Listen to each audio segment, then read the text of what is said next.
বিয়ের খাবারগুলোতে আমার এত কষ্ট হয়, বিয়ের খাবারগুলোতে গেলে আমি সেখানে শরীয়ত তো কিছুটা লালন করি ভিতরে, এই জন্য কষ্টটা বেশি হয়। সেটাই আপনাদেরকে উপলব্ধিটা বলি। একসাথে খেতে বসলাম, আমি 2 টুকরা গোস্ত নেব, যেই 2 টুকরা আমি খেতে পারবো না, নেওয়ার দরকার নাই। আমার মনের সাথে চোখের কেন মিল নাই? আমার মনের সাথে, জবানের সাথে, চোখের সাথে শব্দে মিল থাকতে হবে, ঠিক কিনা বলেন? আমার চোখে বললো যে আরো দাও, আরো দাও, মুখে বললে আমার আর ঢুকবে না, তাহলে মন, মুখ, চোখ আপনার পার্থক্য কেন? আপনি এতগুলো খাবার নিলেন কেন? আরো দাও, ওইটা দাও, ওইটা দাও, আরো 1 চামচ দাও, খাসি আবার নিয়ে আসো। আরে বাবা, মনে হয় যে উনি একাই খাদক। এরপরে নেওয়ার পরে শেষের দিকে দেখা যায় এবার প্লেটটা পাল্টায় আনো। যাদের এই স্বভাব আছে তাদেরকে বলছি, আপনি আপনাকে শাসন করেন। আমি কাউকে হিট করে বলি, তাকে সেকেই বলছি, ওই ব্যক্তিকে বলছি যিনি এইভাবে করেন, আপনি আপনাকে একটু শাসন করেন তো। আমি এমন কেন যে আমার প্লেট পাল্টাইতে হবে কেন? আমি আমার খাবারটা নষ্ট করব কেন? পোলাও খাইতে পারবেন 1 চামচ নেন, 2 চামচ দিয়েছে, এখনই আপনি ফিরিয়ে দেন যে ভাই এতগুলো চলবে না, ফিরিয়ে নাও। রোস্ট খেতে পারবেন তো নেন, খেতে পারবেন না এই ভালো থাকতেই কাউকে ফেরত দিয়ে দেন। গোস্ত অল্প খেতে পারবেন, নেন ভাই, এনাফ, দ্যাটস এনাফ, ঝোল দিবা না আমাকে, দিয়ে ফেলেছে, ওই ঝোলটা এখনই আপনি বাটির মধ্যে আপনি আস্তে ফেলে দেন, ব্যাস খেয়ে ফেলেন। কিন্তু আপনাকে একেবারে চোখের এমন হিসেব আপনার, আরো দাও, আরো দাও, আরো দাও, কিন্তু সময় মতো নষ্ট করলেন। তো আপনাকে শয়তানের ভাই বলবে না, বলবে কাকে? বলছেন কে? শয়তানের ভাই কি আমি বলছি? ভাই রাগ করছেন নাকি কেউ? না, আপনারা একটু নিজেদেরকে শাসন করেন তো। যাদের এই অভ্যাস আছে, প্লেটটা পাল্টায় নিয়ে আসো, এগুলো ফেরত দিয়ে যাও। আমাদের এখানে বন প্লেট আসে নাই কেন? বন প্লেট ভরে গেছে, খালি করে আবার আনো তো।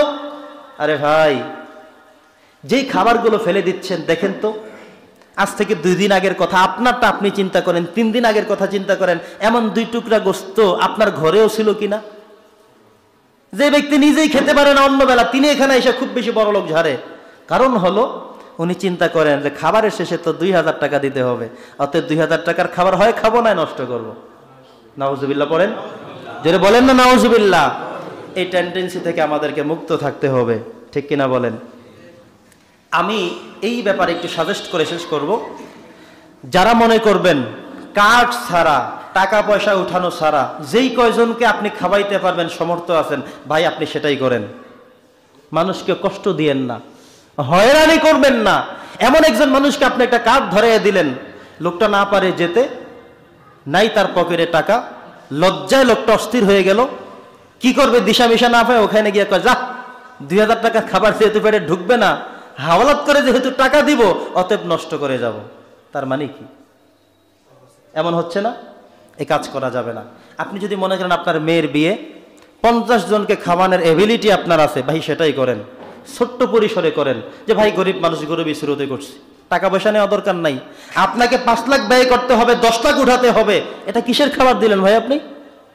আপনার মেয়ের খাবার। শরীয়ত কি বলছে এমন যে আপনার মেয়ের বিয়ের সময় 1000 মানুষকে দাওয়াত দিতে হবে, 5 লাখ ব্যয় করে 10 লাখ উঠাতে হবে? এই টাকাগুলো উঠানো আমি জায়েজ বলতে কোনো রাস্তা দেখাইতে পারবো না, জায়েজ বলতে কোনো রাস্তা দেখাইতে পারবো না। কেউ ঘুরে গাড়ায় বলতে পারে এই কাজ করবেন না। ছেলে বিয়ে করাবেন, আপনার ছেলের সামর্থ্য, আপনার সামর্থ্য অনুযায়ী ওই কয়জন দাওয়াত করবেন, গরিবী হালতে খাওয়াই দিবেন, অল্প করবেন, বেশ। যে ভাই টাকা পয়সাও নিব না, অতিরিক্ত করতে যাই নাই, যা পেরেছি আমার তৌফিক তাই করেছি, বেশ, তারা কষ্ট আর পাবে না। কিন্তু আপনাকে এমন করা দরকার নাই একেবারে টাকা পয়সা উঠাইয়া নিতে হবে, করতে হবে, দরকার নাই।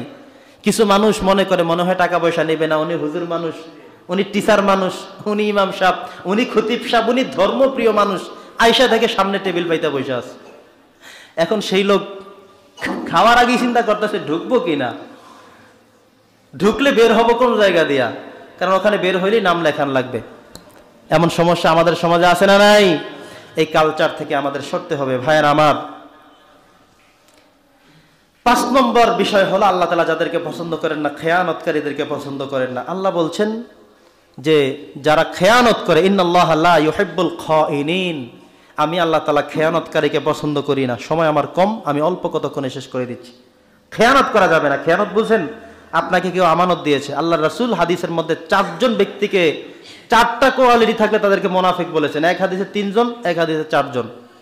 এই কোয়ালিটিগুলো যাদের মধ্যে থাকবে তারা অরিজিনাল মুনাফিক, মুনাফিকান খালিসান বলা হয়েছে। অতিরিক্ত একটা হলো ঝগড়া বাজরি, খালি গালি দেয়, তোর মারে বইনের এই সেই, এরা হলো মুনাফিকের ৪র্থ নম্বর আলামত। কথায় কথায় মিথ্যা কথা বলবে, আমানতের খেয়ানত করবে, ওয়াদা ভঙ্গ করবে, ঝগড়া বাজলে গালি দিবে। বুখারী শরীফের হাদিসে, মুসলিমে আসছে ৩টা, অন্য হাদিসে একটা বাড়ায় বলছে 4টা। তো এর একটাও যেন আমাদের মধ্যে না থাকে। আছে কারো? মুনাফিকি আমরা করব কেউ না। আমানত রাখলে কি খেয়ানত করব? যদি করি, ভালোবাসবেন না কে? পছন্দ করেন না কে? আল্লাহ বলছেন ইন্নাল্লাহা লা ইউহিব্বুল খাইনিন, আমি আল্লাহ তাআলা সীমা লঙ্ঘনকারীকে পছন্দ করি না, খেয়ানতকারীকে পছন্দ করি না। অতএব মুনাফিকের এই আলামতগুলো থেকে যেন আমরা সরে থাকতে পারি। নবী করিম সাল্লাল্লাহু আলাইহি সাল্লাম একদিন সাহাবায়ে কেরামদেরকে নিয়ে বললেন, কিয়ামতের একটা জটিল আলামত হলো মানুষ খেয়ানতকারী হবে।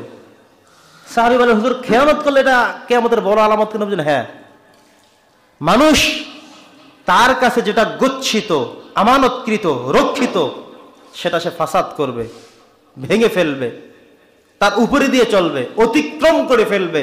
এটাই হলো কিয়ামতের আলামত। যেটা যে তার যোগ্য না, সেই যোগ্যের কাজ করবে, অযোগ্য মানুষ যোগ্যতার জায়গায় সে কাজ করবে। এটা হলো কিয়ামতের সবচেয়ে বড় আলামত। নাম্বার 6, ফাসাদ সৃষ্টিকারী। যে ব্যক্তি ফিতনা ফাসাদ সৃষ্টি করে, একটা ঝামেলা তৈরি করে, এদেরকে আল্লাহ পছন্দ করেন না। দেখবেন কিছু কিছু মিটিংয়ে, আমরা তো বিভিন্ন মিটিংয়ে অংশগ্রহণ করি, 2-1টা লোক থাকেই ম্যাক্সিমাম জায়গায়, একটা গ্যাঞ্জাম বাজায় দেবে। সব সিদ্ধান্ত হলো আমরা অমুক বক্তাকে প্রধান করে আনবো। একজনে খারাপ কাতারে আনতে হইব কেন? এত টাকা লাগবে কেন? মানে ওর নিয়তে থাকে একটু ফেসগি বাজাইয়া দেব। মনে করেন মসজিদে একটা জিনিসের জন্য কালেকশন শুরু, একজনে বলবে এটা হবে কেন, এটা লাগবে কেন, এটা করতে হবে কেন। এভাবে ফাসাদ সৃষ্টিকারী ফ্যামিলির মধ্যে আছে, সমাজের মধ্যে আছে, ঠিক কিনা বলেন? তো এই যে ফাসাদ সৃষ্টি করা, এই টেন্ডেন্সি, এই চিন্তা, এই চেতনা যারা লালন করে, আল্লাহ বলছেন ইন্নাল্লাহা লা ইউহিব্বুল মুফসিদিন, আমি আল্লাহ তাআলা সীমালঙ্ঘনকারী, ফাসাদ সৃষ্টিকারী এমন মানুষদেরকে পছন্দ কখনো করি না। ফাসাদ সৃষ্টি করবেন, একটা জায়গায় সুন্দর এবং সুষ্ঠুভাবে একটা কাজ সমাপ্ত হচ্ছে, আপনি সেখানে একটা পেজগি বাজায় দিবেন না, একটা ঝামেলা বাজায় দিবেন না। ঠিক আছে, আমার কষ্ট হলেও যেহেতু সবাই মেনে নিচ্ছে, আমিও মেনে নিলাম। যেহেতু সবাই এর সাথে ঐক্যমত পোষণ করছে, আর যেহেতু হারাম না, নাজায়েজ না, আমিও এটা মেনে নেই, সমস্যাটা কোথায়? কিন্তু এমন চিন্তা যদি থাকে, না একটা পেজগি আমি বাজাবো, আমি একটা কথা বলে দিব, আমি একটু ঝামেলা বাজাবো, আমি একটু ডিস্টার্ব করব, আমি সবাইকে বুঝাইবো, আমি চিনাইবো যে আমি একজন আছি। আল্লাহ বলছেন ইন্নাল্লাহা লা ইউহিব্বুল মুফসিদিন, এমন ব্যক্তিকে আমি পছন্দ করি না। 7 নম্বর কথা হলো, আল্লাহ বলছেন আমি অশ্লীলতাকে পছন্দ করি না। আমরা কখনো কখনো অশ্লীল কথা বলি, অশ্লীল কাজ করি, করি কিনা বলেন? আল্লাহ বলছেন আমি অশ্লীল কথা, অশ্লীল কাজ, অশ্লীল আচরণ, এগুলো আমি কখনো পছন্দ করি না। অতএব আজকে আমরা 7টা জিনিস শিখলাম, যে 7টার ব্যাপারে আমার রব বলেছেন যে আমি 7 জন মানুষকে পছন্দ করি না। কোরআনের বিভিন্ন জায়গায় আল্লাহ তাআলা কথাগুলো বলেছেন, সেই 7টা জায়গাকে আমরা কোট করে এনে আপনাদের কাছে উপস্থাপন করলাম। আমাদের যাদের মধ্যে এই 7টা চরিত্রের সবগুলো যদি থাকে, রাখবো না ছেড়ে দেব? যেই অভ্যাস থাকলে আমার আল্লাহ আমাকে পছন্দ করবেন না ঘোষণা দিয়েছেন, সে অভ্যাস কি করে আমি রাখবো? আমি তো নিজেকে ইমানদার দাবি করি, মুসলিম দাবি করি, ইমান মুমিন দাবি করি, তাহলে আমি সেগুলো থাকবো কেন? যদি 5টা থাকে, রাখবো না ছেড়ে দেব?